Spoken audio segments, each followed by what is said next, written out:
welcome back to Putri Kangen Channel ya. Oke, hari ini aku akan membahas sesuatu yang ya mungkin kalian sudah tahu semuanya ya, yaitu adalah makhluk urban legend di Indonesia. Pastinya penasaran kan?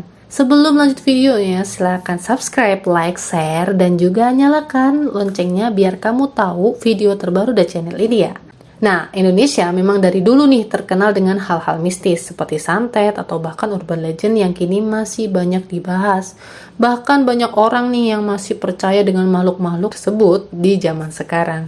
Oleh karenanya, jangan heran apabila masih banyak masyarakat yang meyakini adanya mitos-mitos. Nah, kali ini aku akan membahas mengenai urban legend yang terkenal di Indonesia. Penasaran kan? Yuk kita simak videonya.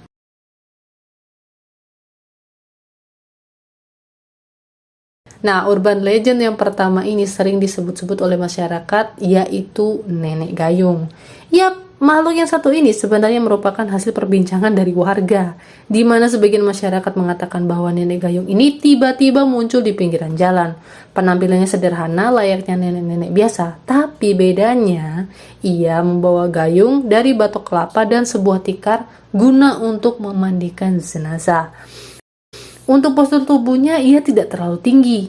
Lalu, ia juga menggunakan kebaya hitam atau putih.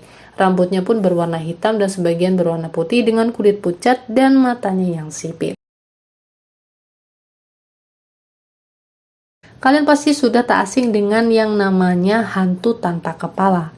Makhluk satu ini dipercaya selalu berkeliaran di Taman Pemakaman Umum Jeruk Purut.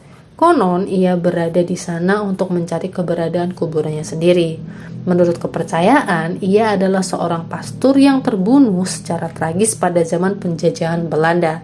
Dirinya pun berjalan-jalan di sekitar pemakaman dengan menenteng kepalanya. Selain itu, hantu kepala ini juga diikuti oleh seekor anjing berwarna hitam dan bermata merah.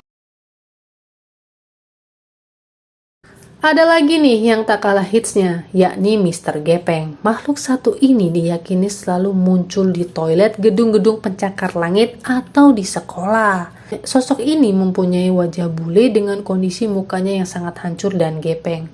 Menurut kisah yang beredar, Mr. Gepeng merupakan seorang pria yang tewas mengenaskan di salah satu gedung pencakar langit di Jakarta. Meninggalnya ia dikarenakan terjepit pintu lift. Beberapa mitos mengisahkan bahwa makhluk ini dapat dipanggil dengan sebuah ritual, yaitu dengan maju dan mundur sebanyak 3 kali di dalam toilet, kemudian ketuk pintu toilet sebanyak 3 kali.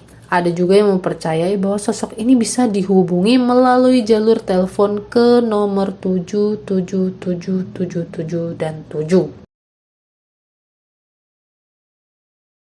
Ada juga dari nenek gayung, sekarang ada juga kakek cangkul yang juga sempat menjadi bahan perbincangan beberapa waktu lalu. Kakek cangkul ini mempunyai penampilan layak pria tua biasa dengan membawa cangkur berkarat kemana-mana. Ia berkeliaran seperti itu karena jenazahnya tidak dikuburkan dengan layak. Konon katanya kakek cangkul merupakan suami dari nenek gayung yang sudah dijelaskan pada poin pertama tadi. Bahkan ketika saking hitsnya, kakek cangkul ini dijadikan sebuah film layar lebar loh. Selanjutnya ada kuntilanak merah yang berkeliaran di terowongan Casablanca. Jadi entah apa yang membuat sosok ini muncul lantaran tidak ada cerita yang jelas mengenai hal tersebut.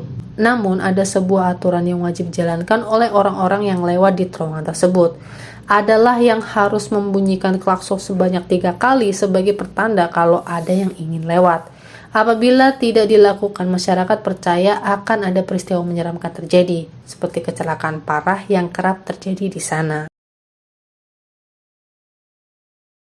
Selanjutnya ada kolor hijau yang juga tidak kalah ramai pada beberapa tahun lalu, tepatnya pada tahun 2003, yang mana ada sebuah kasus pemerkosaan di kampung Cijengkol, Kecamatan Setu, Bekasi. Si korban menceritakan kalau dirinya telah diserang pria bertubuh besar dengan banyak bulu yang menggunakan celana berwarna hijau pendek. Setelah cerita seramnya itu viral, kolor hijau langsung merambat ke kampung-kampung di Indonesia. Sejak saat itu, banyak yang menyimpulkan bahwa sosok ini adalah seseorang yang sedang menyempurnakan ilmu hitamnya dengan syarat memperkosa wanita.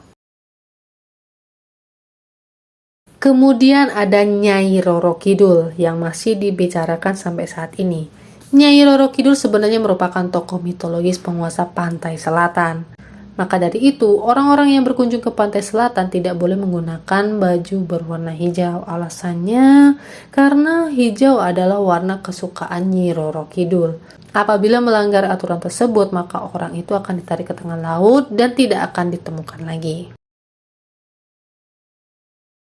Urban legend lain yang tak kalah terkenal adalah Nenek Gerandong. Ini adalah sosok wanita tua yang wajahnya menyeramkan. Menurut cerita, Nenek Gerandong ini selalu meminta nasi kepada orang sekitar. Namun, tak banyak orang yang ingin memberinya lantaran sosoknya yang menyeramkan. Padahal, pilihan untuk memberi Nenek Gerandong sesuap nasi adalah hal yang salah. Pasalnya sosok tersebut bisa berubah menjadi kasar dan tak segan membunuh siapa saja yang pelit kepadanya. Namun hal ini tidak akan terjadi kepada orang yang tak pelit kepada sang nenek. Ia akan mendapat keberuntungan dari Nenek Gerondong karena kebaikannya. Ada juga nih Wewe Gombel yang sampai saat ini masih ditakuti oleh masyarakat. Menurut kepercayaan, sosok ini adalah wanita berambut panjang dengan payudara besar yang menggantung. Makhluk tersebut seringkali menculik anak-anak yang kurang kasih sayang dari orang tuanya atau sedang tidak ada dalam pengawasan ayah dan ibundanya. Untuk mencari anak-anak yang sedang diculik oleh Wewe Gombel ini butuh perjuangan ekstra loh. Beberapa orang harus menyembunyikan beberapa barang agar terdengar makhluk ini. Apabila sudah ditemukan, sang anak harus mandi menggunakan air seni agar tidak tercium oleh Wewe Gombel. Nah, yang terakhir adalah Kuyang, yang merupakan urban legend dari Kalimantan. Ini merupakan sosok wanita dengan kepala dan organ bagian dalam. Ia terbang meneror para wanita yang sedang hamil. Karena Kuyang suka memakan janin untuk menyempurnakan ilmu hitamnya. Sampai saat ini sosok tersebut dikabarkan masih suka berkeliaran pada malam hari. Nah, urban legend memang masih belum pasti nih keberadaannya. Pasalnya itu adalah cerita yang berkembang dari mulut ke mulut tanpa tahu dari mana asalnya. Nah, sekian video dari aku. Kalau misalkan ada kurangnya atau informasi yang salah, aku mohon maaf ya. Dan sampai jumpa di video selanjutnya. Bye-bye.